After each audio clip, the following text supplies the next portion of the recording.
series of bombings rock cities from New York to Miami. Embassies are attacked. Businesses are destroyed. Cuban Americans are gunned down by assassins. Deep within the U.S. Cuban exile community, a mysterious group emerges to take credit for the violence. A terrorist group known as Omega-7.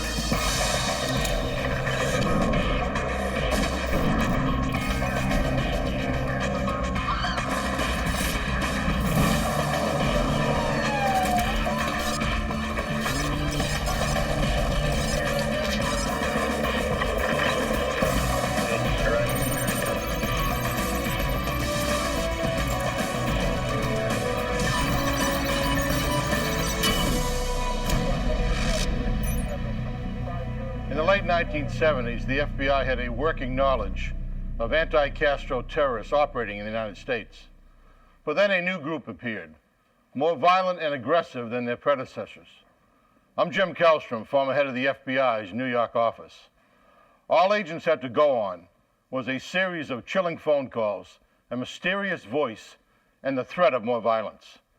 FBI field officers from New York to Miami coordinated their efforts, determined to catch the vicious killers.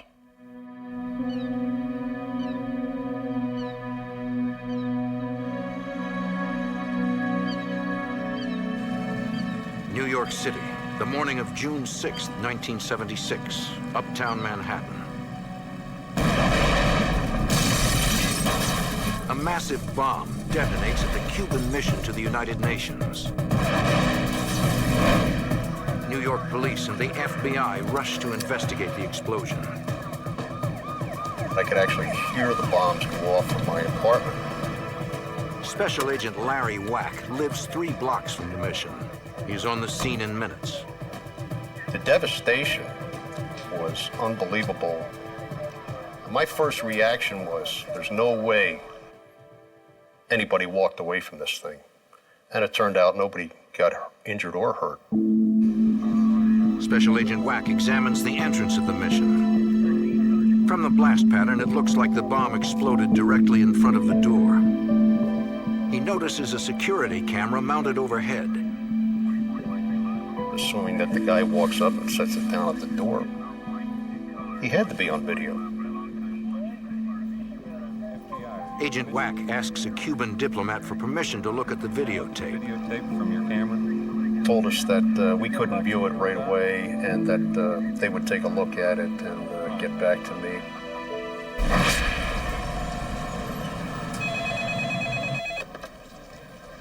Got a call the next day from one of the diplomatic personnel up there who said that there's nothing on the tape. And I said, oh, okay. This is the game we're going to play. It appears that the Cuban officials are keeping the videotaped evidence for their own intelligence, even if it cripples an FBI investigation. It would be nice in a perfect world if they said, look, here's a copy of the tape and you do what you need to do with it. And, you know, we're going to keep the original, but it doesn't happen. A news station provides the FBI with a tape-recorded phone call from a man who claims he belongs to an anti-Castro organization that bombed the Cuban mission, Omega-7. We are Omega-7. Thank you. The FBI has never heard of Omega-7. For Cubans fleeing Fidel Castro's brutal regime, northern New Jersey has become a safe haven. It is home to nearly 100,000 Cuban immigrants. We're trying to get information. FBI agents talk with people in the community in an effort to identify members of Omega-7. Getting information from the Cuban exile community was one of the most difficult things we ever ran across. Even if they knew who the guys were, to them they're heroes. For the FBI, it's another dead end. Over the next 2 years, Omega-7 strikes targets in New York City again and again. They bomb the Cuban mission twice. Another bomb detonates at Lincoln Center, where an orchestra from Cuba had been performing. In each instance, a representative of Omega 7 calls local news stations to claim responsibility. The terrorist group is on a rampage, but the FBI has few leads. We were coming up with no witnesses. We were coming up with pieces of battery and whatever that wasn't going to pin down anybody. For now, investigators' only solid lead is a mysterious voice claiming responsibility for the violence. To FBI Special Agent Tom Menapace, all the tapes sound like the same person. There were slight variations in tone, but if you listen to them all at the same time, you really picked up kind of a common thread. The caller would identify himself always as a member of Omega 7. Most people pronounced it Omega. There was a distinct Omega with this guy. It was calm, collected. Here's what we did. Here's why we did it. FBI agents in New York and Miami have interviewed dozens of suspected anti-Castro terrorists, but none of the agents recognize this particular voice. The voice was driving us crazy. Nobody's got this voice. We were taking copies of the tapes and playing them with prominent members of the community, and we were basically trying to get a name for that caller.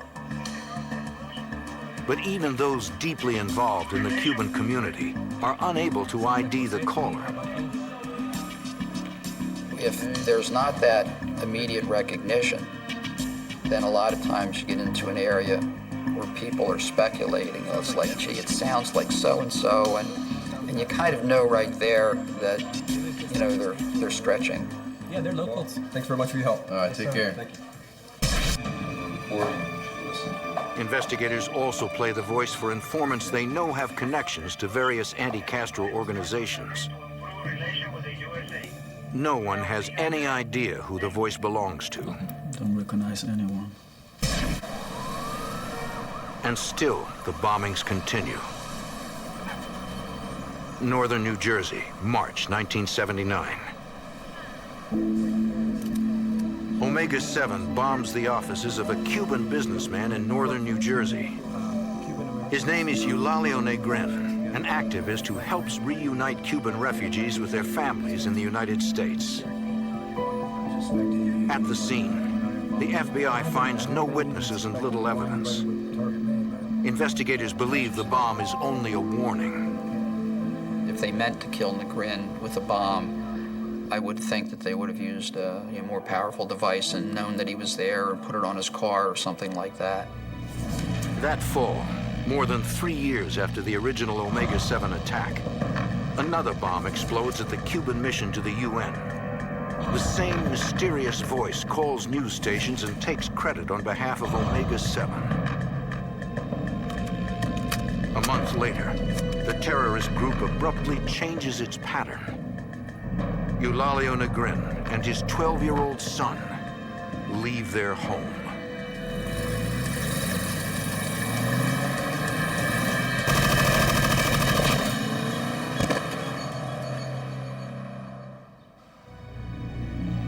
In New Jersey, 2 masked men attack a businessman for trying to free political prisoners in Cuba. The victim is Eulalio Negrin, a Cuban-American activist. Paramedics try to save his life, but he's lost a lot of blood. In the end, Negrin pays the ultimate price. Tragically, Negrin's 12-year-old son witnessed his father's horrible killing.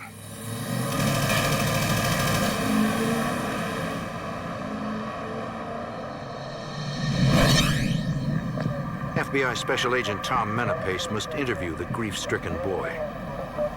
He was in shock. Basically saw his father get killed. And that's pretty horrible. Special Agent Larry Wack is stunned by the brutality of the murder. There's a lot of unwritten rules out there in the game of cops and robbers and bad guys. Shooting a man in front of his son is not part of the rules. And I found that to be tremendously cold and calculating, and began to realize that we were dealing with some pretty callous fellas. Union City Police recover empty brass cartridges believed to be from the shooter's weapon.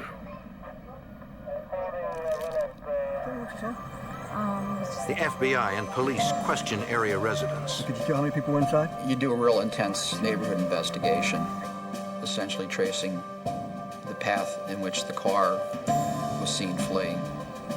Investigators finally find a witness who can describe the color, make, and model of the gunman's vehicle.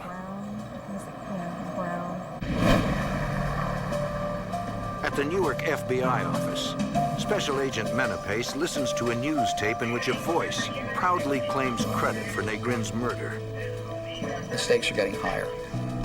It's gone from being, a bomb in a doorway, endangering people, to actually taking a life. A prominent man has been assassinated in front of his own home. But all Agent Menapace has to go on is a vague description of the killer's car. How many of them are registered in Union City or Hudson County or Elizabeth? Who are they registered to? Are any of those registrations people who we have as suspects in the case? In 1979, there was no computerized record system for vehicles by make and model. Investigators failed to find the killer's car. At the autopsy, a pathologist recovers several bullets from the murdered man's body. The bullets could be crucial evidence, but only if investigators can find the murder weapon.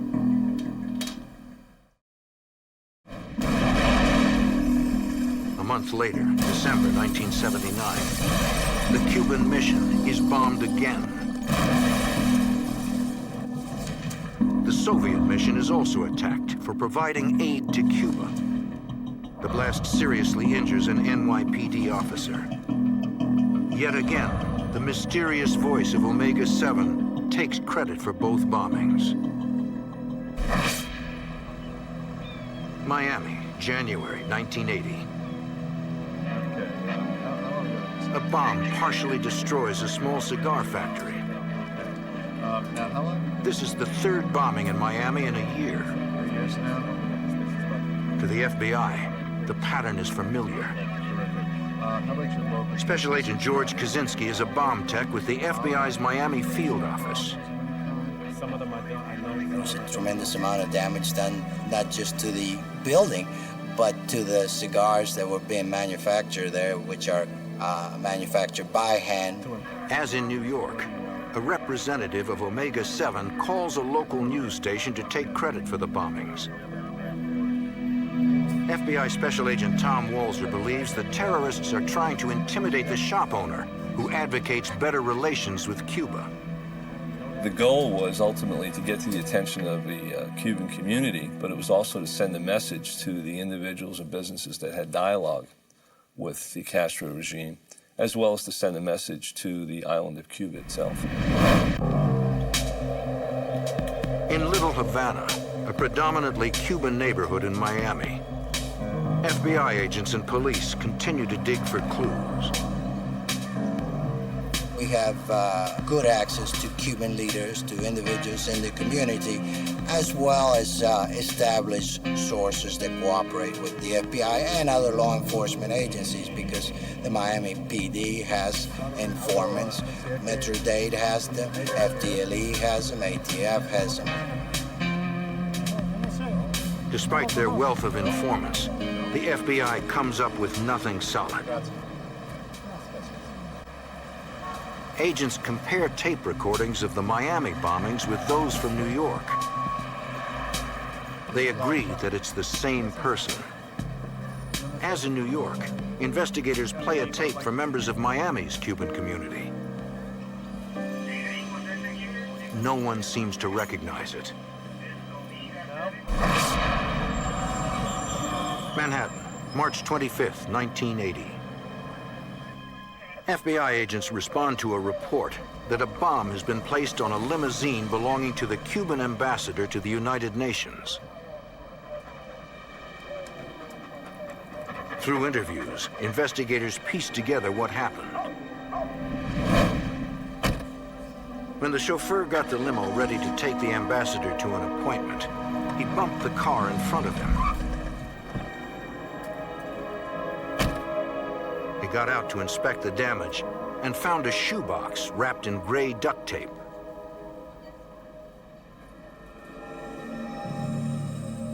The chauffeur was suspicious. He was aware that the mission had been bombed repeatedly.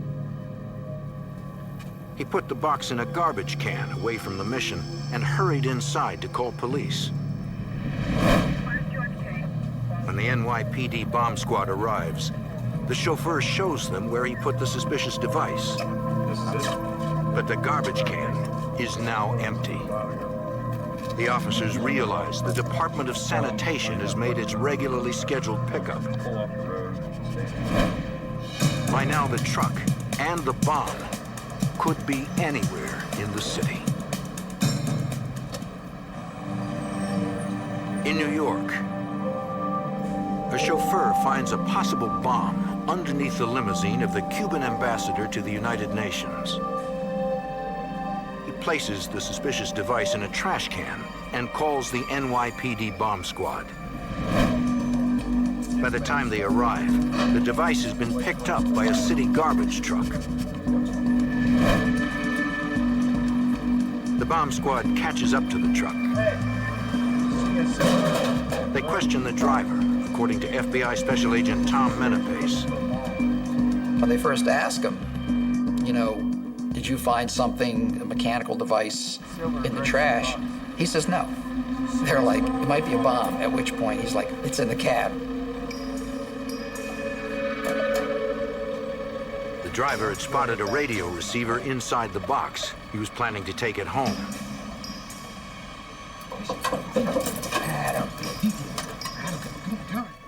Inside the box is enough C4 explosive to potentially blow up a building. In the lab, an FBI bomb expert examines the device for fingerprints, hairs, and fibers. He finds nothing. Queens, New York, September 11th, 1980. Omega-7 claims another life. The victim is an attaché of the Cuban mission to the United Nations. To my knowledge, it was the first assassination of a UN official in the history of the UN on US soil. A newly formed FBI NYPD task force investigates. It's the first joint terrorism task force in FBI history. In the fall of 1980, the FBI gets a break in the case. A former anti-Castro radical contacts Special Agent Larry Wack. He feels innocent people are dying and decides to cooperate. The informant cannot identify the members of Omega-7, but he has heard a rumor about the group. He had learned that there had been a significant split in the actual Omega hierarchy, or as he called it, the board. Anything else? Agent Wack believes that once the FBI has identified suspects, they can exploit the division by pitting one faction against the other. 3 months after the murder of the Cuban attaché, a bomb explodes in front of the Cuban consulate in Montreal. At the New York FBI office, the task force wonders if Omega-7 members from the United States are responsible. According to the INS, shortly after the bomb exploded, a car entering the United States refused to stop for inspection. Border guards were unable to get the license plate number. The car was going too fast. But they did get a description of the vehicle. A short time later, a New York state trooper stopped a car matching that description. The two men inside the car denied running the border. A few miles back. Is that you guys? No, sir. We haven't run the border. Without a license plate number or other evidence of guilt, the officer was forced to let them go. But before he did, he wrote down the information from their driver's licenses, including their names: Enrique Erbons and Antonio Casaveres. The task force recognizes Erbons' name. He was known to us as a fanatical, violent exile from Miami. The other gentleman in the car was an unknown entity at that moment, which was interesting to us because the big question was, who is this guy? According to his driver's license, Casaveres lives in New Jersey.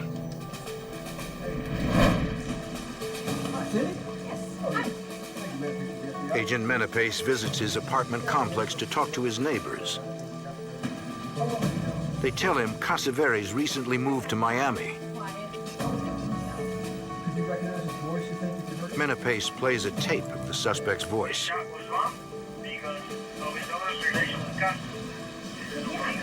The neighbors all identify the mysterious man, the voice of Omega 7, as Antonio Casaveres. These people who knew him as a nice young guy, they were shocked that I'm sitting there playing these credit-taking calls for them, and they're recognizing the voice on the tapes as someone they know. It's a huge break in the case.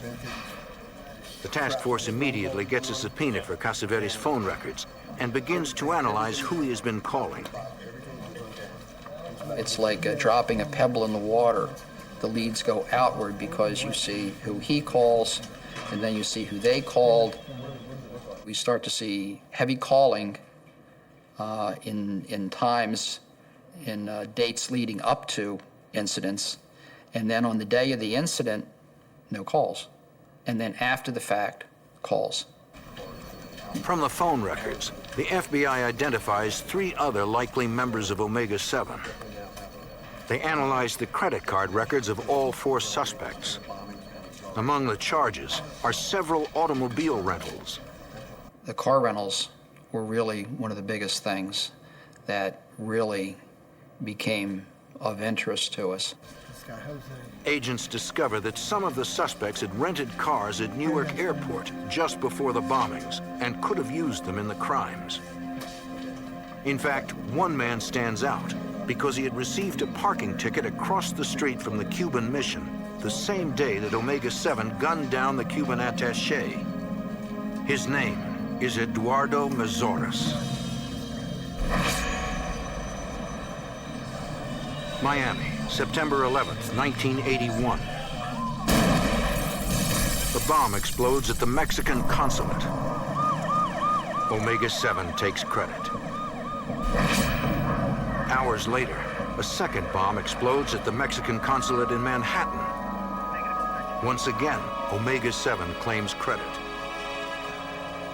Although the explosions are over 1,200 miles apart, Agent Menapace believes it's possible that a single person placed both bombs. One person had the time to fly from Florida to New Jersey or New York and carry out the bombings. Agent Menapace rushes to Newark Airport to check the records of rental car agencies. I just was basically working my way down the line, showing the pictures, asking them questions. At the very last rental car company, Menapace learns he's on the right track. The employee looks at the pictures and he said, "You just missed this guy." Suspect Eduardo Mazoras had just traded in his rental car for a new one. He claimed that the brakes were bad. I said, "Well, where's that car that he just brought back?" And the guy said, "We haven't touched it yet." I said, "Don't touch it." I said, "He has one of your cars now." The man said, "That's correct." Agent Menapace knows it's a huge break. I had the car at the curb that I believe he'd used in the bombings. I had hard suspect in Omega 7, renting the car just before the bombings in New York and a couple hours after the bombings in Florida. Control. Agent Menapace asks investigators to meet him at the rental agency. Rental car place that responded to. Time is of the essence. The FBI must stop Omega 7 before the terrorists strike again.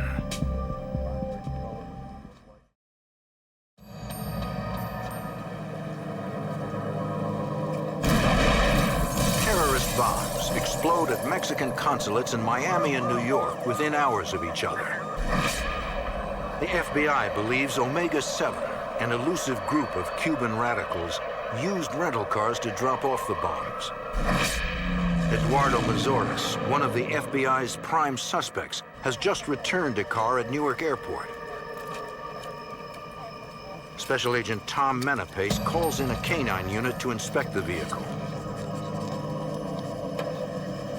The dog alerts on the trunk, the indication being that there was bomb residue in the explosive residue in the trunk of that car.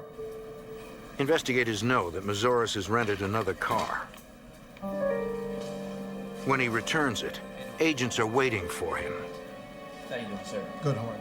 Mazoras is surrounded by FBI agents, disguised as customers and rental car employees. But with only circumstantial evidence, they decide to surveil him rather than arrest him. I immediately recognized him. He looked just like his picture. Agent Menapace follows the suspect on a shuttle bus to the terminal. I'm just another traveler waiting for a shuttle bus to go to the terminal, and I'm going to stay with him as closely as I can. I'd like to buy a one-way ticket to Miami. Menapace watches as Mazoras gets in line to buy a ticket.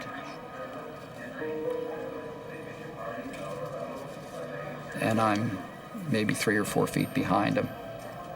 I'm as close to him without burning the surveillance as I can. And what's your name? He uses a false name. He uses the name A. Medina. M-E-D-I-N-A. There's your ticket, sir. And he buys a ticket to Miami. As the suspect heads for his gate, Agent Menapace rushes to notify the FBI field office in Miami.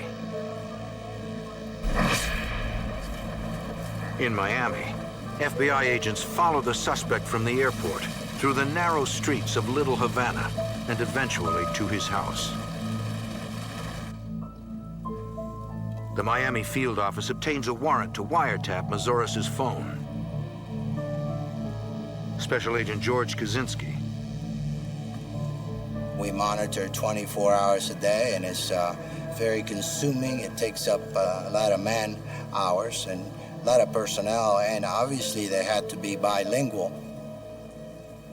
For a year, agents listen to the wiretap, but hear nothing that connects Mazoras with Omega 7.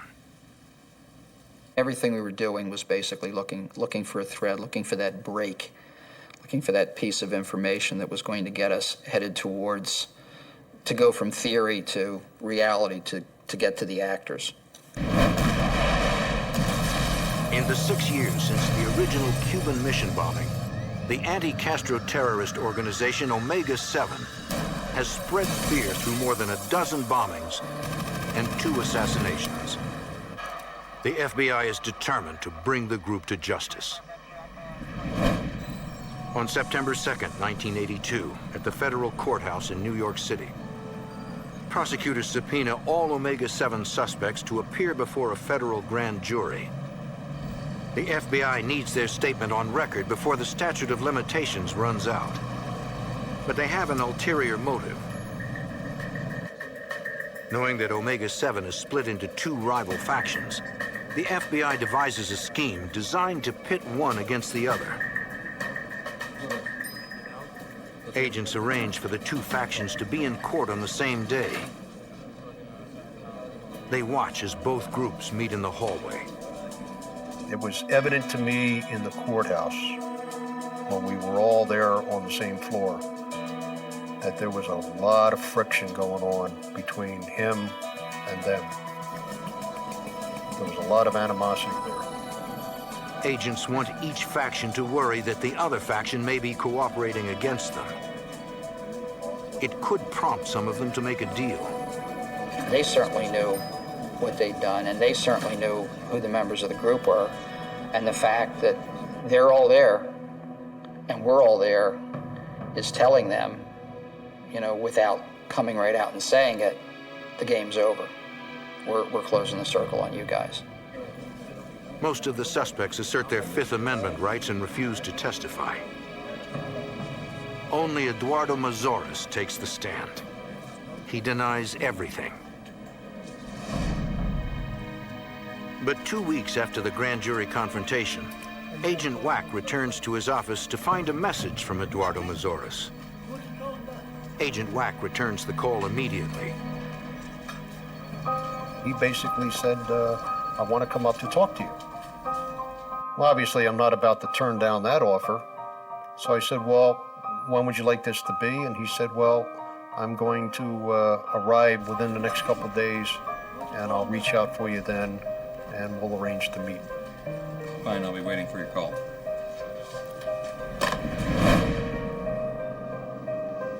Days later, Agent Wack and an NYPD detective meet Eduardo Mazoras at a hotel in Newark.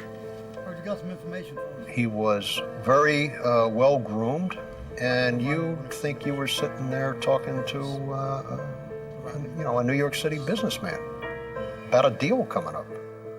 That was not really a big deal, at least in his eyes. Eduardo Mazoras tells them that he's come to negotiate with the FBI on behalf of Omega 7's leader, Omar. Omar's a little concerned that the FBI is getting close. Not just New York, but Miami, Newark, and everybody else that's participating in this thing. Mazoras says he's willing to tell them all about the crimes committed by the other faction, but only if the FBI promises to leave Omar's faction alone. Agent Wack asks to meet Omar in person. Mazoras tells him it's impossible, but he agrees to meet again the next day.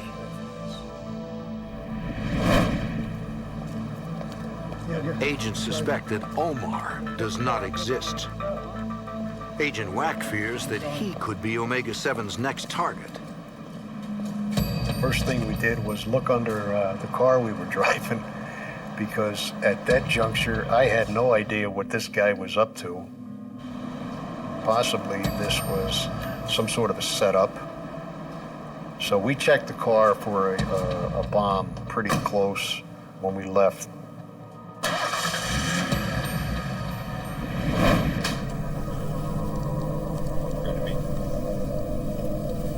The next day, investigators meet with Eduardo Mazoras for a second time. They confront the suspect about Omar's existence. You're Omar, and you are here to negotiate this whole thing. And he said, yes, you're right. You're Omar. I have been someone in charge. You have the right to remain silent. Anything you say can and will be used against you. Investigators read him his Miranda rights. You have the right to talk to an attorney and have him present with you. Mazoras talks about the criminal activities of his rival faction. He started identifying the names of the people who put the bombs down. He initially had problems remembering who did what, because they had done so much. The other group? Mazoras reveals that the rival faction has more than 1/4 ton of explosives hidden away for future attacks. He tells investigators he's willing to return to Miami to help them find the explosives. Let's say for a favor. He wanted to put the opposing faction permanently out of business, and was hoping that in his own mysterious way that he could work a relationship with the FBI and the government that I'll help you get rid of them, I won't do this no more, and leave me alone. Where's it stored? But in damning his former comrades, Mazoris reveals that he is Omega-7's primary bomb maker. He is the one who was going to call the shots as to who dies, who gets bombed, how they carry it out. I remember thinking to myself that you're so deep. I don't even know if a deal's going to be possible with anything here. The FBI now faces a major dilemma. Mazoris is a confessed terrorist. They can either arrest him, or they can take him back to Miami to find the explosives. The decision rises through the ranks of the FBI and the Department of Justice. It went all the way to the director of the FBI, whether we were going to make this trip to Miami. The director of the FBI declares that saving lives is paramount. They should send Eduardo Mazoris back to Miami. We were duty-bound to attempt to find those 600 to 800 pounds of high explosives. Those explosives could have killed a number of innocent people. We had to take a chance. We had to locate those explosives. Mazoris flies back to Miami. His FBI handlers travel on a separate flight, fearing their presence could jeopardize Mazoris's cover. Mazoris returns to Little Havana with instructions to check in by phone. For 4 days, the informant contacts the FBI to brief agents on his hunt for the explosives. Then, on the 5th day, Mazoris sounds odd. And he started wavering about whether he could go on with this whole cooperative thing. I didn't like the tone I heard. I had a bad feeling about the call. Agent Wack encourages Mazoris to keep trying and to call him back that afternoon. What's going on? He begins to wonder if the explosives even exist, or whether the informant is just manipulating the FBI.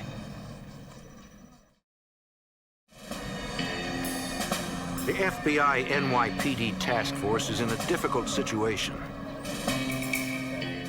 They have released an informant, confessed terrorist Eduardo Mazoris, who claims he can lead them to a quarter-ton of explosives.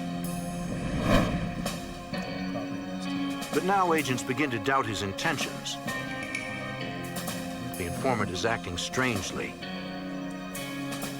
Special Agent Larry Wack anxiously waits for the informant to call. Hello? He said, Yeah, hi. I'm sorry, but I'm not coming back. He said, I gotta go, and there was a click on the other end of the phone. For the task force, it's a worst-case scenario. Special Agent George Kaczynski of the Miami field office now has a terrorist loose in his city. We were devastated, and then we had to regroup and say, okay, now we have to find him.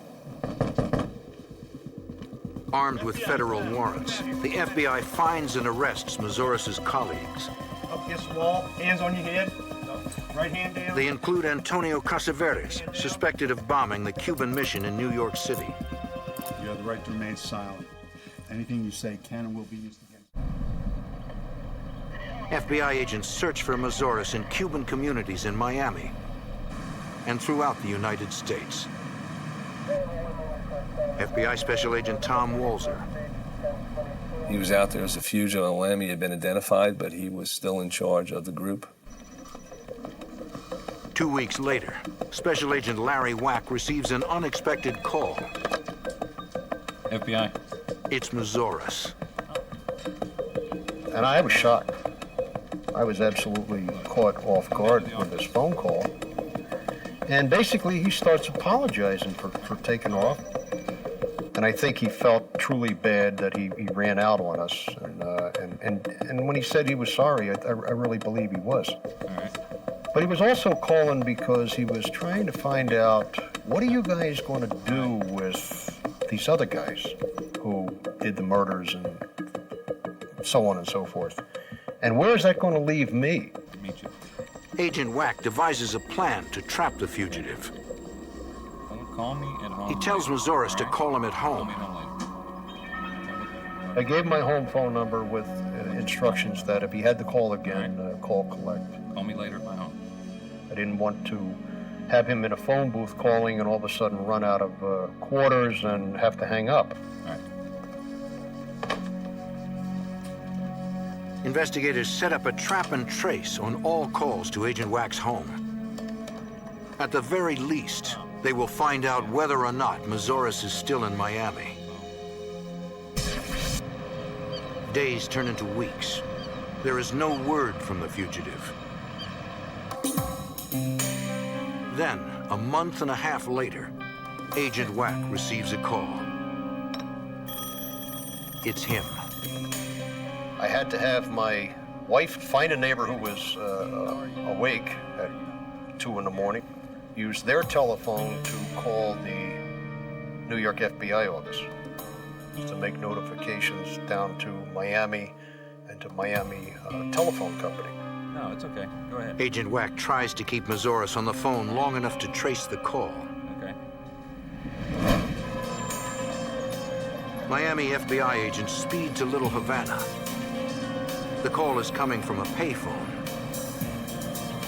You're talking about having 3-4 minutes max, so our chances of getting in there on time are very, very difficult. When agents arrive, the fugitive is gone.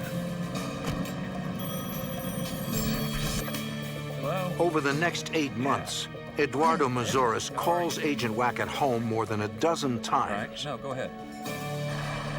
Agents continue their attempts to trap him. On one occasion, we missed him by a matter of minutes, where the phone was just dangling off the receiver, hanging down off in the phone booth. Agents are frustrated but remain persistent. They map the location of each payphone Mazoris uses. A pattern emerges. Every call has come from Little Havana. We felt very confident that he was living or working in that area. You want to concentrate in this area now? Investigators decide not to show the fugitive's photo around Little Havana. Great. They fear he will flee to a different city or a different country. The last thing we wanted anybody to do was get word to him that we were zeroing in on an area. That's the last thing we wanted to happen, because we didn't want him to leave.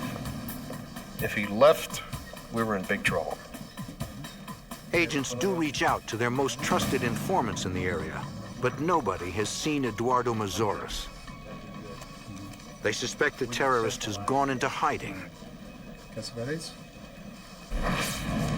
Then, on January 12, 1983, bombs explode at 2 Cuban businesses in Miami.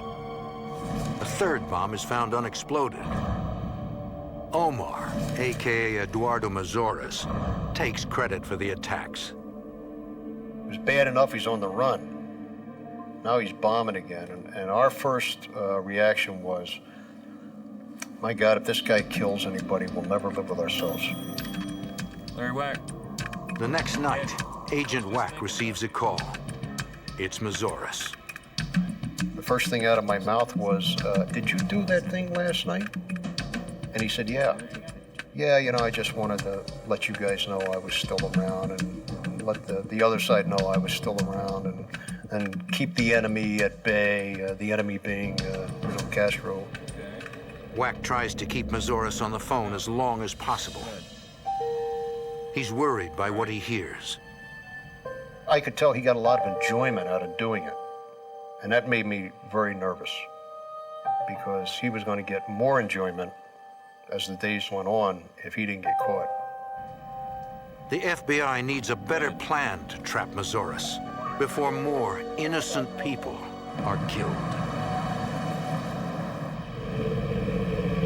In Miami, an elusive bomber, Eduardo Mazoris, is on the run. After making a series of traced phone calls, the terrorist eludes the FBI's attempts to catch him. Agents must find a way to speed up their response time. In New York City, on July 20th, 1983, they get that chance.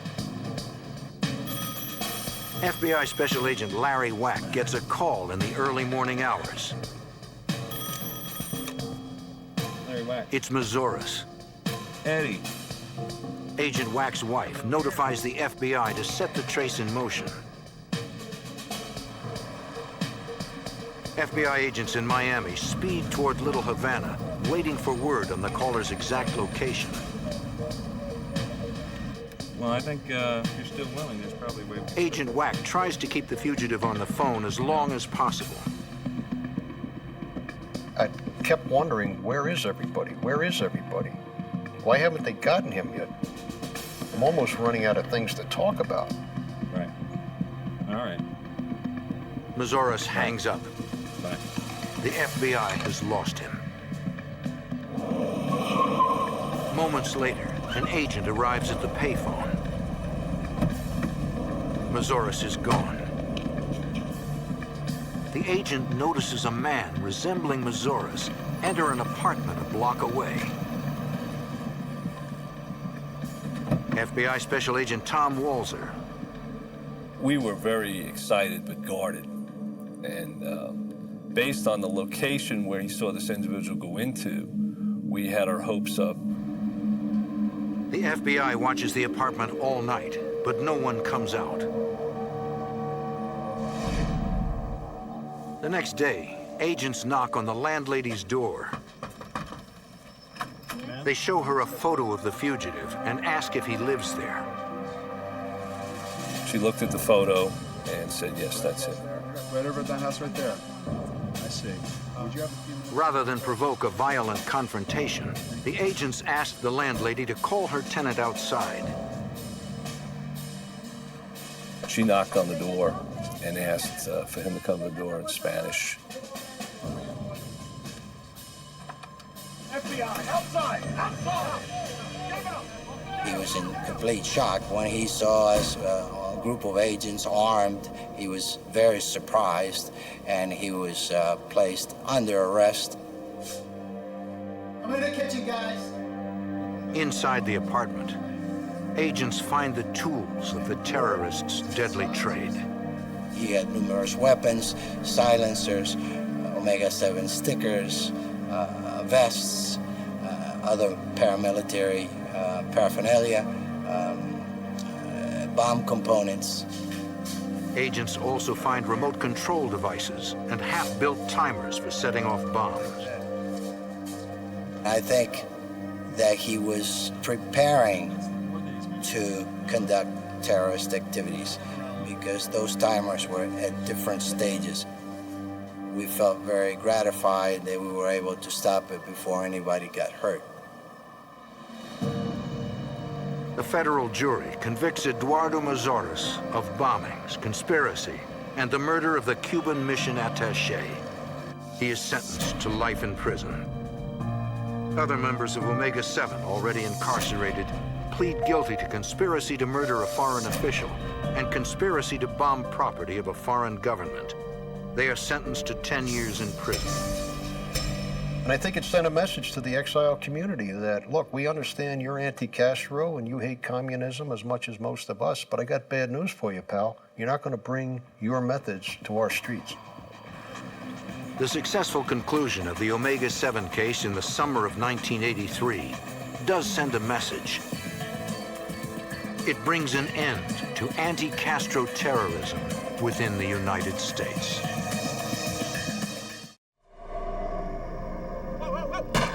The killers know when to strike and how to disappear. Murders stack up, all unsolved. But when a pregnant woman is assassinated, agents vow to stop the violence. A twisting battle ensues, and the line between cop and criminal blurs. Unless agents can solve the case, no one is safe.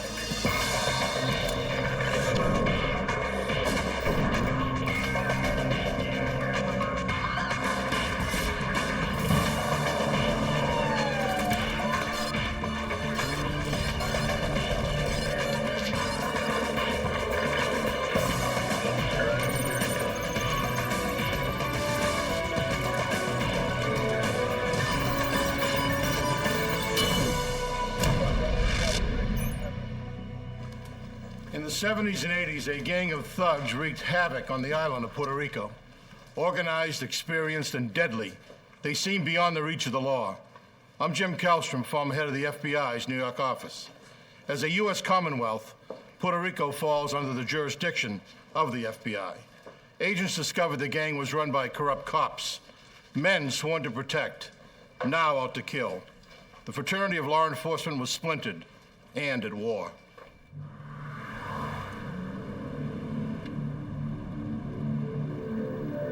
July 28th, 1977. San Juan, Puerto Rico. New York diamond dealer Stephen Brooks visits the island on his annual business trip. He plans to meet a local jeweler to collect money from an earlier deal. He also wants to sell from the new inventory he's carrying $250,000 worth of quality stones. He's alone with no bodyguard. Brooks is scheduled to return home in 2 days.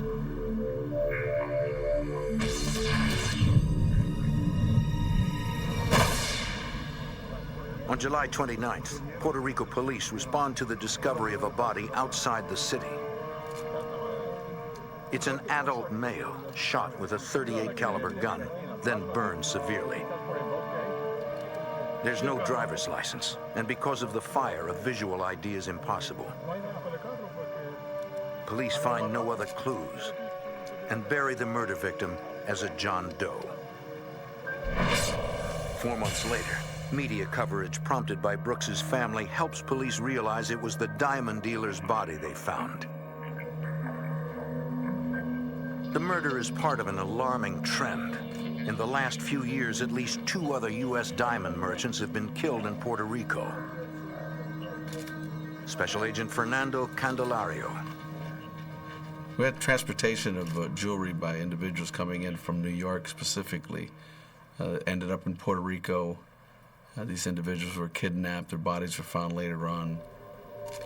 Since the slayings have an interstate aspect, the FBI works with local police, but no solid evidence points to any suspects.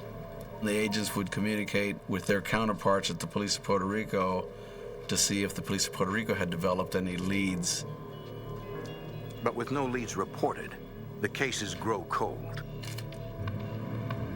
At the time, violent crime is common in San Juan, where poverty mixes with a surging cocaine trade and drug gangs rule the streets. Authorities have trouble sending the powerful gangsters to prison. In March 1979, one major gang leader under investigation for murder silences the only witness to that murder with a gunshot to the head. The gang leader's girlfriend, Jessica Trujillo, witnesses the killing and later agrees to help put the gangster away. Special Agent Jim Bird of the San Juan FBI. She was going to testify in a homicide case against a pretty well-known organized crime character there in San Juan. This girl, because they were aware of the danger, the threats against her, was kept in police custody. Jessica spends her days at the police station, and at night, homicide detectives drive her to her grandmother's house to sleep. The trial begins in May 1980, and prosecutors look forward to finally getting a guilty verdict against a major drug lord. But then, on the trial's 5th day, a body is discovered in a sugarcane field near San Juan. It's Jessica Trujillo, the only witness against the gang leader. An autopsy later reveals she was shot twice at point-blank range, execution style. And she was 3 months pregnant. The only evidence recovered, a Panama hat found near the body. The terrible murder shocks island residents, including San Juan FBI Special Agent D. Rosario.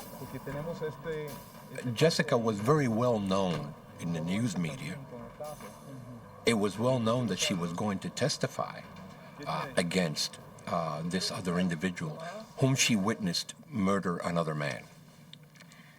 And it was well known that Jessica was being protected by the police. The allegations were, at least the rumors initially were, that since she had been in police protective custody, apparently she was murdered by police officers. Suddenly, the unthinkable seems possible.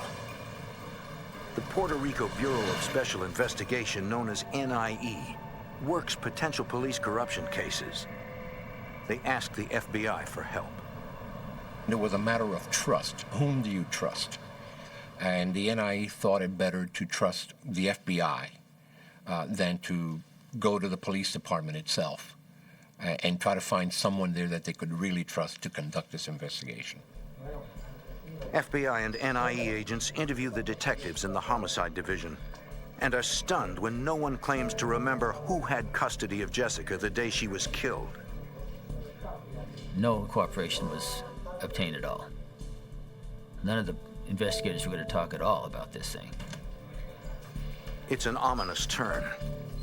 Agents get nothing but interference from police officers sworn to protect and serve. The strict code of silence frustrates FBI Special Agent Angelo Class. It was obvious from the outset that the police officers were somehow involved. Either they had given Jessica up to somebody or they had killed her themselves. Yet the truth remains elusive. Finally, agents tracked down the officers said to be responsible for escorting Jessica the night before her body was found. Detective Victor Sousse claims that he and his partner, Detective Gil Valera, drove Jessica home as scheduled. Their alibi is that they left her in front of her grandmother's house. Victor says he has no idea what happened after they dropped her off. Perhaps someone abducted her. Agents try to corroborate Victor's story. We interviewed many people. We went out to her grandmother's house and conducted a neighborhood investigation there. No one reports seeing Jessica at all that day. And then, the one clue that had been recovered disappears. The Panama hat found near Jessica's body mysteriously vanishes from the police evidence locker. Media reports claim the homicide chief often wears a Panama hat like the one in question. And agents determined the car used to drive Jessica home that night belongs to the Puerto Rican homicide chief himself, Emeterio Benitez. Agents secure the car, and FBI technicians examine it for evidence. Its interior surfaces have been recently cleaned, according to NIE Special Agent Manuel Aponte. You could smell the bleach on the car. We figured out that, it was clean because something might have happened in this car, something like a murder or something that was trying to be covered. FBI technicians dismantled the car. Beneath the front seat, they discovered dried blood, a lot of it.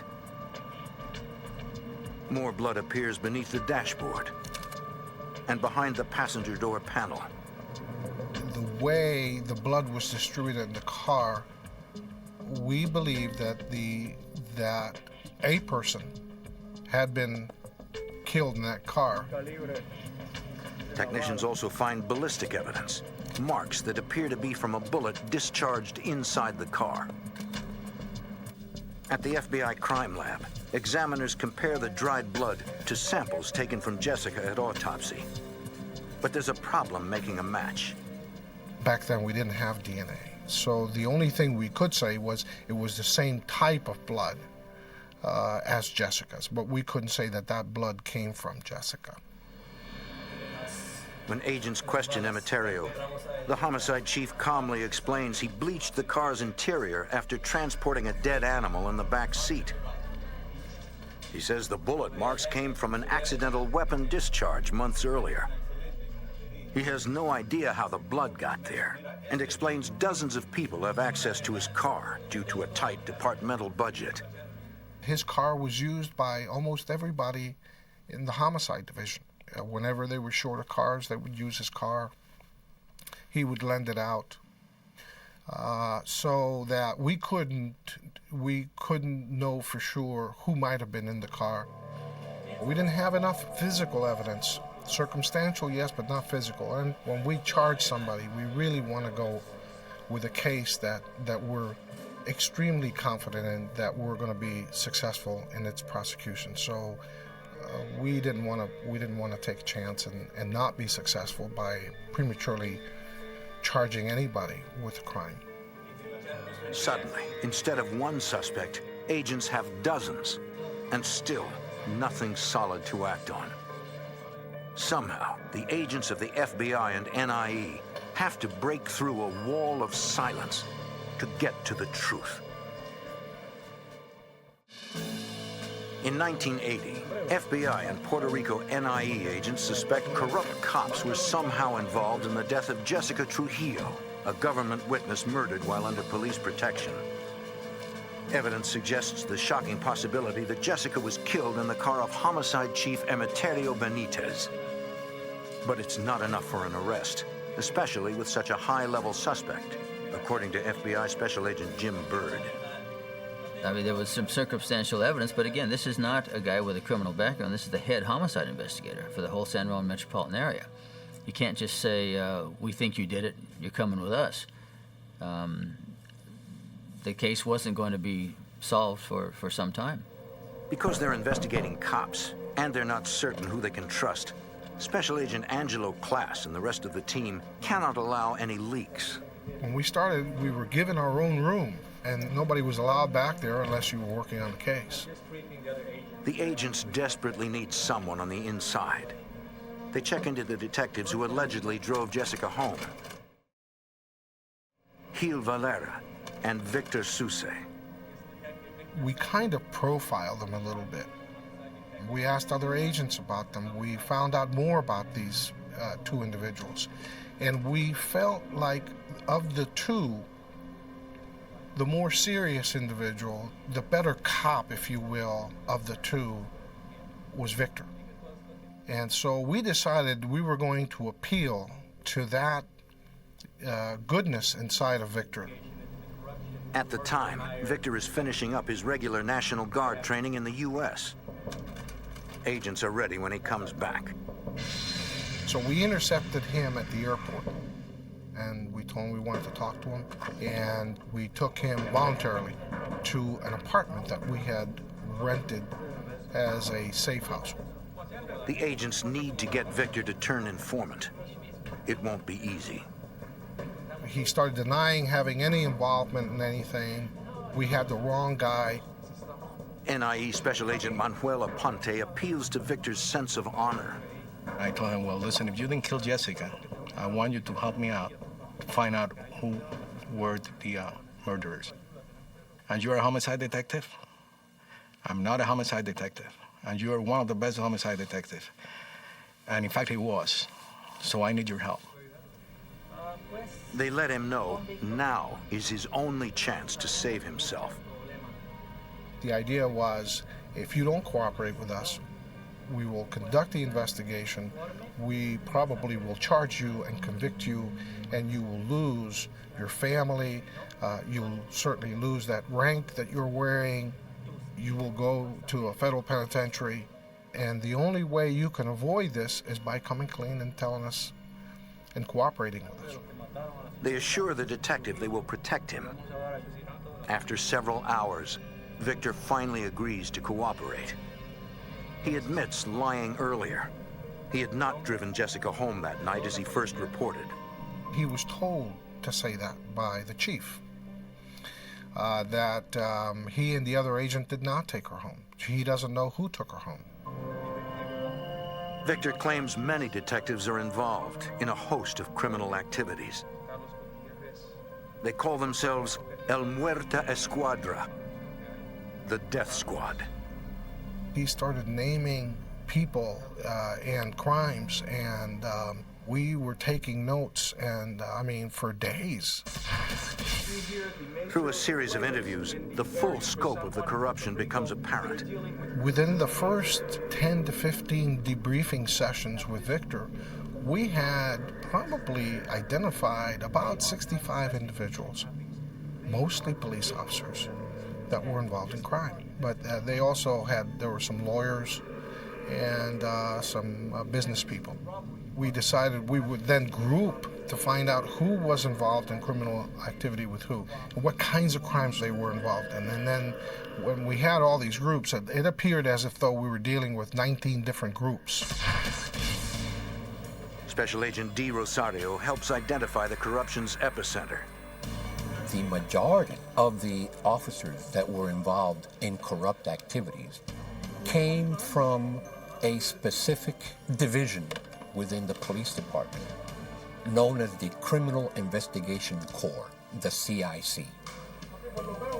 The CIC is made up of the highest-ranking detectives on the force and the most powerful. Basically, they were their own fiefdom. They were out there doing their own thing. And basically, they did not have to answer to anyone for their actions. The CIC runs all drug busts in San Juan.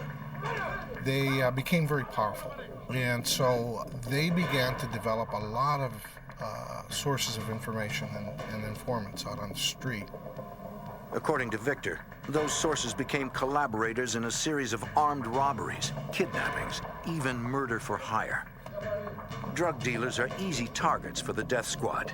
No dealer will press charges for stolen drugs, especially if they don't survive the robbery. Every meeting that we had with Victor just expanded more and more our investigation, because Victor was able to provide not just names of people that he personally knew within the department that were involved in committing crimes, but he knew of specific crimes that had been committed. Victor tells agents what he knows about the murder of diamond dealer Stephen Brooks. He says the rogue officers of CIC were tipped off about the broker's arrival by the jeweler Brooks was to meet. They pulled the man over, knowing he was carrying lots of diamonds. A police officer can stop you anywhere. Can stop you on the street, ask you for your title of the car and everything. And that's what they practically did. I mean, they had the power to stop people.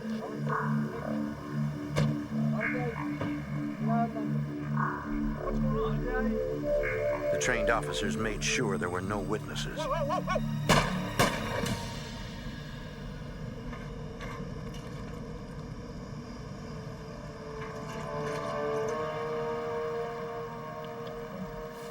Because the CIC investigated the homicide when it was later discovered, it was all too easy to cover up their crime. So you have Group 10, so Victor's revelations disturbed the honest agents working the case. These weren't men that were total strangers. I knew them. It was appalling. It was just appalling that these men had gone that far. Here were men who had raised their right hand and swore to uphold the law and serve and protect. And yet, if it had not been for their badges, they were totally indistinguishable from any other common criminal. No matter how long it takes, the FBI and the NIE are determined to stop the death squad. In Puerto Rico, the FBI and NIE investigate a broad ring of crooked cops who call themselves the Death Squad. Special Agent Angelo Class leads the complex investigation. The overall objective was to identify as many people involved in public corruption in Puerto Rico as we could, and then to identify crimes that they had committed and come up with the evidence to be able to prosecute them. Detective Victor Sousa has cooperated, but agents need more for prosecution. One of the first things we had to do was try to corroborate whether Victor was being honest with us or not. Trying to corroborate whether we were getting the truth and whether we were getting all the truth from Victor. So we decided to immediately wire him up and use a body recorder and send him up against some of the individuals. Special Agent Jim Bird helps prep Victor for the wired meetings. His mission was to engage in conversation people that we thought were involved in this. Maybe they would talk about future plans or talk about past crimes that they'd already committed. That's what we were hoping to get. It's a dangerous assignment. If the corrupt cops suspect a double cross, they'll kill Victor. He was going against other police officers, and he had to be careful. But because Victor was a police officer himself, he knew how far to go, how far to push, how provocative to be, and how to cover himself. Victor starts with officers he already knows. One of Victor's contacts was Julio Cesar, who had been the head of special arrest team for the police of Puerto Rico. Victor became close to him, hung out with him all the time, drank with him, socialized with him. As Victor records Julio admitting to criminal acts, agents get probable cause to move to the next level of electronic surveillance. We got enough evidence from conversations between Victor and Julio to wire up his car and get a wiretap on Julio's phone. With the wiretap warrant, agents can listen to and record any conversation in which Julio discusses crimes. It's not easy, as the rogue cops protect themselves even on personal phone lines, according to Special Agent D. Rosario. Many of the discussions were in code. They were not open conversations. So we had to really study a lot of people to find out, are they referring to this guy or to that guy? So there was a lot of analysis going on regarding that. One of the detectives that Julio often talks to is Gil Valera. When Gil implicates himself, agents further expand their recording range. We got enough probable cause to go on Gil's wire, and then from there, we identified other people they were involved with, and other things that they were doing and planning, shipping heist and shakedowns and other things. FBI and NIE agents pair off to meticulously develop full cases on each crime discovered. And they would run off with this particular case, which was a very significant case in itself, but it formed only a portion of the overall corruption case. So we were investigating 16, 17, 18, 19, 20 cases, if you will, at one time. But so far, no one has admitted involvement in the killing of Jessica Trujillo. Investigators only have one suspect, the head of the Puerto Rican Police Homicide Division. Agents are determined to find the killer and solve the murder, which started the broad corruption case. Her murder and the investigation of her murder opened up just a Pandora's box of individuals involved in not just murder for hire, extortion, kidnapping, fraud, bribery. It just ran the gamut of basically all the felonies that you can think of. As Victor gets in deeper with the corrupt cops, they let him in on upcoming crimes. In February 1981, they discuss a murder for hire. During a particular meeting, Julio brings up for the consideration of the group that he had been offered a contract to kill a journalist in the southern region of Puerto Rico. Julio suggests that Victor be the trigger man, perhaps to test his allegiance to the group. Agents can't let a murder happen, but they don't want to jeopardize the case by arresting anyone too early.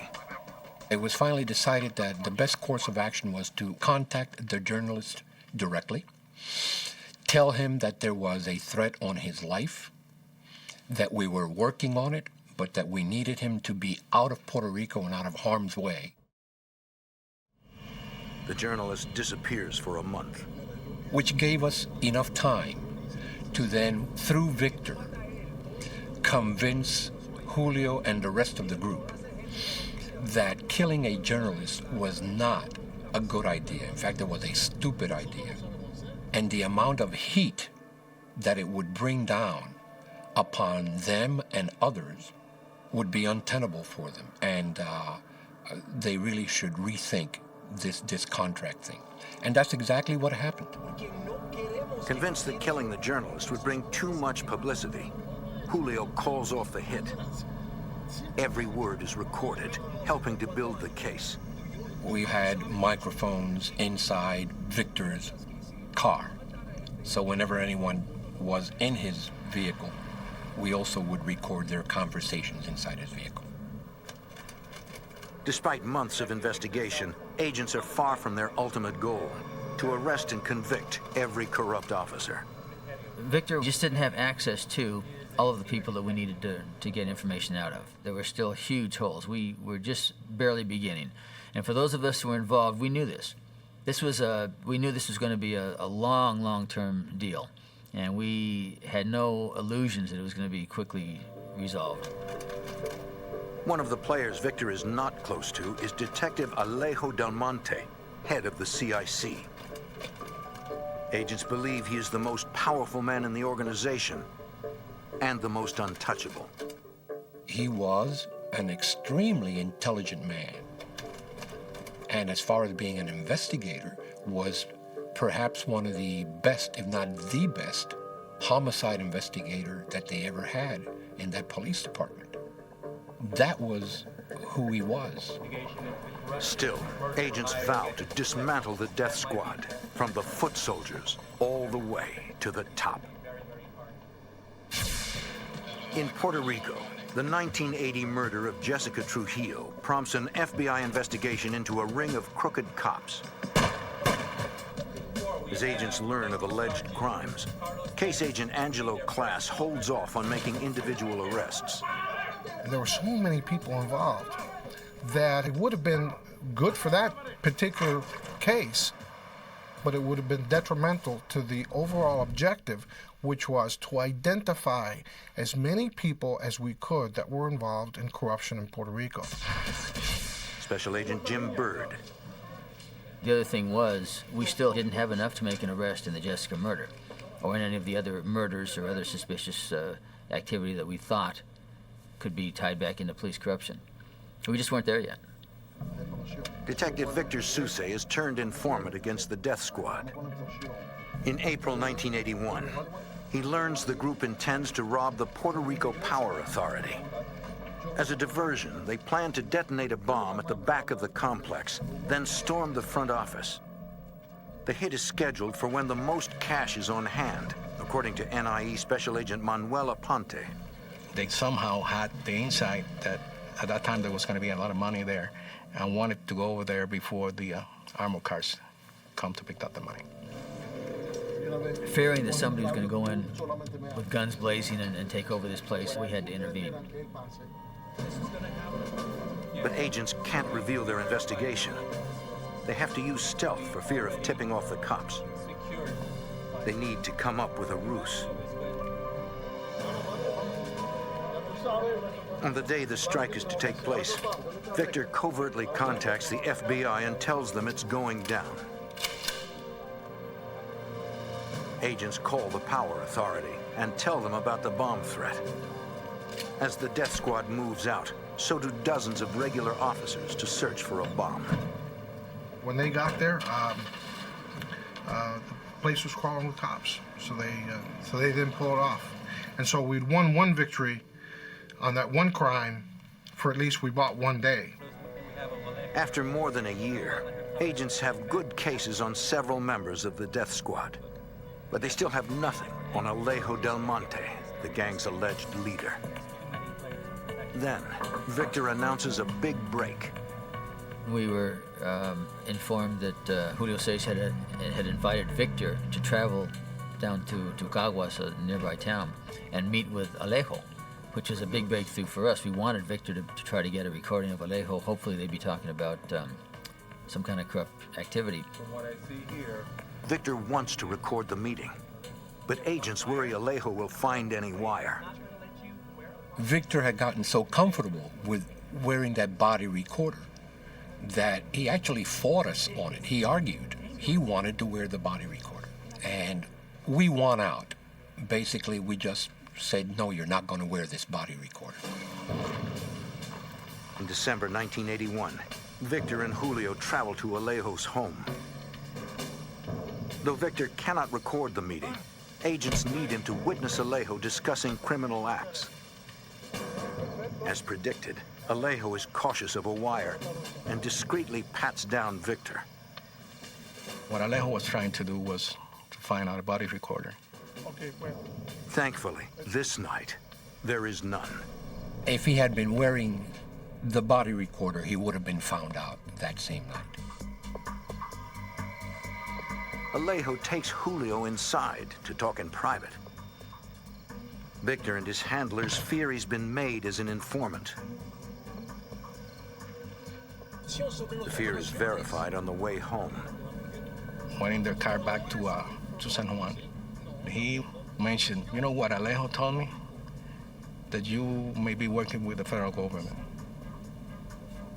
And that was the first time that we heard that Victor had probably been made. Victor tries his best to convince Julio he can be trusted. But soon agents learn it didn't work. It was around Christmas of 1981, and we had a wiretap ongoing. In one of the conversations we overheard, we learned that plans were well developed to have Victor murdered because they knew that he was cooperating with us. Investigators call Victor in to tell him it's over. And I remember Victor didn't want to come out. He wanted to keep on getting evidence against all these cops. We played that tape for him, and he dropped his head and realized that it was all over, that he and his family were going to have to leave. Agents whisk Victor and his family out of Puerto Rico and into the witness protection program before the death squad can get to him. When Victor stops answering his phone, the rogue cops will surely know some sort of investigation is going on. They'll be less likely to talk and tougher to crack. Still, the investigation continues. We had, by this time, developed some additional sources within the police department who maybe were not as prolific in terms of the information that they could provide like Victor could, but certainly they provided enough information that led us to actually conduct further investigations. Agents need real evidence against the most dangerous corrupt officer, Alejo Del Monte. We had this information about Alejo, not only by Victor, by some other cops, that he was the coordinators of these crimes, especially committing murder against jewelers and contract to kill people. So Alejo was our target.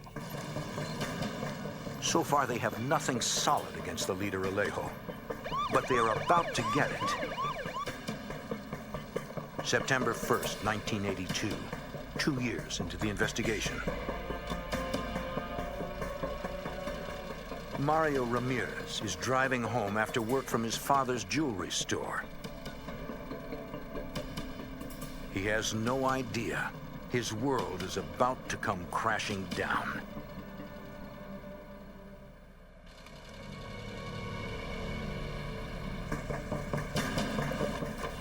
In September 1982, a group of armed men abduct Mario Ramirez in San Juan, Puerto Rico.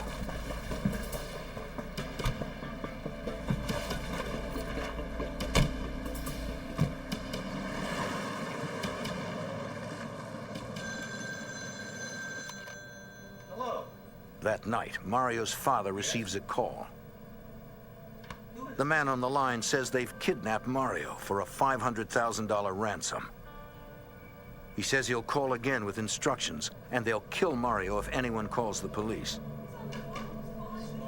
For hours, the family struggles with what to do. Then Mario's father calls his neighbor, FBI Special Agent Angelo Class. It just so happens that the victim and his father lived across the street from me and were personal friends of mine. class comes over right away, sneaking in a back door. Hearing what happened, class calls for additional agents and tells them to park on side streets and slip in unnoticed. We have to be careful because I suspected that the bad guys would be watching Mario's house. As the team gathers, they discuss the case. Earlier, a confidential source reported Alejo Del Monte planned to kidnap a jeweler's son. Special Agent Jim Bird teaches the family to extend future calls long enough for a trace and to elicit details of where Mario might be. We try to coach them before the call comes in. Okay, next time he calls, what are you going to say? What are we going to do? What's the plan?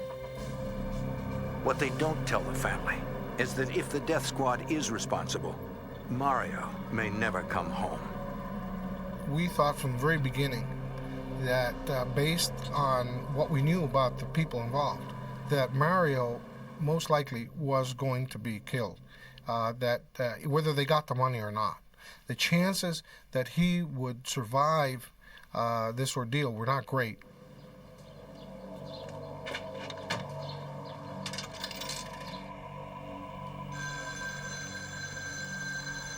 Over several days, calls come in recorded by the FBI.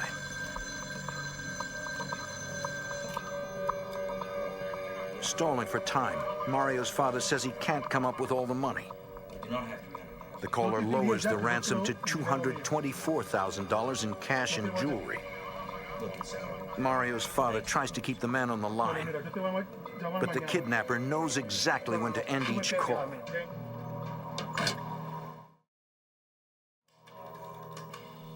With traces impossible, agents search for other ways to find the kidnappers. We want to look for any kind of clue. Is there traffic in the background? Are there night noises of the Puerto Rican mountains in the background? We want to find out as much as we can about the situation by listening to these tapes over and over again. As they listen in, they come to a remarkable conclusion. The people that were reviewing the phone calls after we received them, that knew Alejo personally, said, "That's Alejo's voice." They thought that was him on the phone. Agents set up covert surveillance of Alejo and the other corrupt cops. Alejo, being a lieutenant colonel in the police department, he would know that he was being surveilled, so we had to do it very quietly. On the fourth night, a final call comes in. FBI Special Agent Fernando Candelario is listening in. An individual with a unique voice was on the line.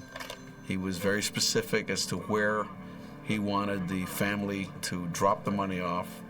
He described a bridge off the Caguas Expressway. The caller says the money and jewelry should be placed in a pillowcase and dropped into the grass by the bridge. The drop must be made in 1 hour. No cops, no FBI. We began a trace. That was unsuccessful at that point because the call was too short. This individual was pretty sharp. He seemed to know exactly what he wanted to say and how long he wanted to take to say what he needed to say. Agents know the death squad has killed other kidnapped victims. But Mario's family prays that this time the ransom will be enough to save an innocent young man.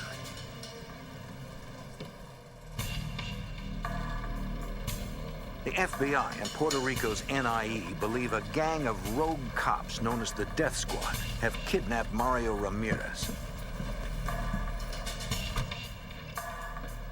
On September 4th, 1982, agents surveil the ransom drop site, a bridge outside San Juan, according to NIE Special Agent Manuel Aponte.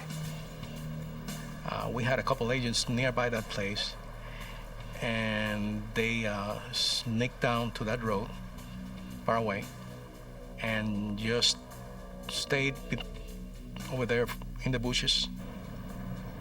Mario's father heads to the site with the ransom, protected by an armed agent hiding in his car.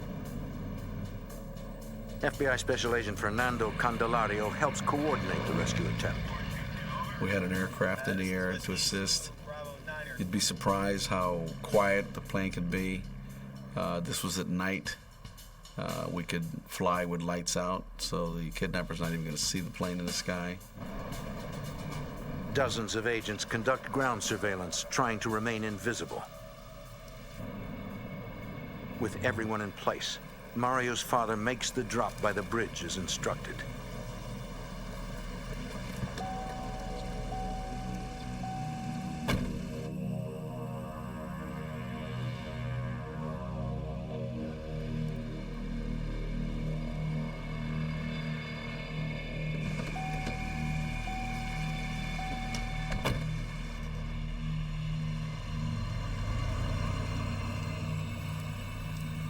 Agents now wait for the pickup.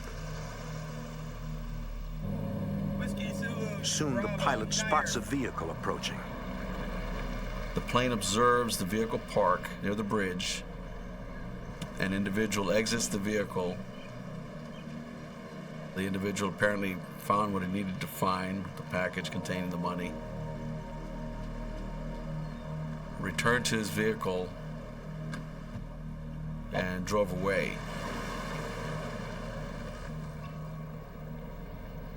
Special Agent Jim Bird. At that point, the car is driving down the highway. We have a plane, we have ground units trying to follow this individual who has the $224,000. We still don't know where the victim is. Special Agent Angelo Class has run the police corruption case for 2 years. We didn't know who the subjects or the people were inside the car. So we asked one of our agents to drive by it and take a quick look. So he drives by and he says, you're not gonna believe this, he says on the radio. It's Alejo himself. As investigators watch from a distance, the leader, Alejo, switches to another car. The plane follows the original car. Ground agents trail Alejo. No one knows which car holds the ransom, but that's the least of their worries. The primary goal is to rescue the victim, even if we have to lose the ransom. When the vehicle starts moving, we don't want everybody behind the subject. You don't want to get so close that you're going to burn the surveillance that may cause them to kill the victim. As Alejo pulls into his own neighborhood, agents decide not to let him get to a phone. We thought if we arrested Alejo, that the others wouldn't have a motive to kill Mario anymore because it would be Alejo to give the order to kill him.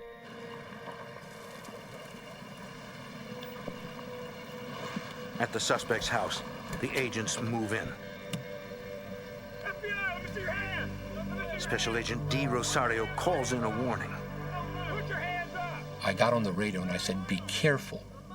He always carries an Uzi. Ignoring agents' instructions, Alejo makes a move like he's going for a gun. An NIE agent fires a warning shot. But it went so close to his face that it actually popped his eardrum, and his ear started bleeding. Agents find no ransom in the car, and no sign of Mario. A search of Alejo's house turns up no other evidence. Then, the surveillance plane loses contact with the other car. It seems a total loss. Well, we have a colonel from the police of Puerto Rico being arrested for kidnapping charges. We don't have a victim, and we don't have a ransom. Baker 4, any sign? Mario is still out there, somewhere. Agents try to get Alejo to crack and tell them where the victim is held. None of that happened. It was simply, you got the wrong guy. I don't know what you're talking about. I'm a lieutenant colonel of the police of Puerto Rico. You've made a big mistake. Agents scramble to find any of the other suspects. We went up and down streets in Caguas and the suburbs looking for the cars we had identified with these criminals. Hours pass. Hope begins to fade. And then... Mario was left on the side of the road near San Juan. Called his house from a public telephone booth and said, "I've been released," and we picked him up and brought him back in. It seems that once Alejo was arrested, the other kidnappers got nervous and released Mario. Finally, he is home. I had never seen grown FBI agents cry. That's how emotional I got. And at that point, no one really cared whether we had recovered that ransom or not. It was important that we got him back. With Alejo in custody, it's time to take everyone else down. A federal judge returns indictments on 32 people, mostly corrupt officers. Agents quickly take them into custody. Homicide Chief Emeterio Benitez cooperates and finally tells investigators the details of Jessica Trujillo's murder, the crime that started it all. The drug lord she was to testify against paid $20,000 for the hit. According to Emeterio, he and Gil Barrera picked her up that night and decided to kill her on the way to her grandmother's house. As they were driving through the cane fields out there in that rural part of the island, without any warning, gunshot is fired. Gil shot her from the back seat. And a moment later, bam, another gunshot goes off.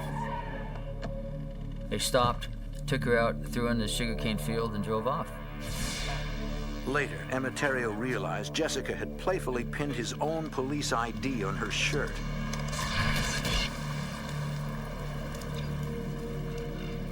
He went back and retrieved his ID, though he missed his Panama hat. Such an audacious murder, shooting a young girl wearing the chief's hat and ID in a police car, shows how untouchable the death squad thought they were. This was done without any planning on who was going to pull the trigger, or where it was going to take place, or what were they going to do with the body. He just shot her, driving in the head of homicides police vehicle. The 2-year investigation is the biggest police corruption case in Puerto Rico's history. Most of the officers plead guilty, and all receive sentences ranging from 8 years to life. It's reprehensible. What could be worse than somebody with a charge, an affirmative duty to protect citizenry, and they're out blowing their brains out for money? Today, the police of Puerto Rico is a different institution.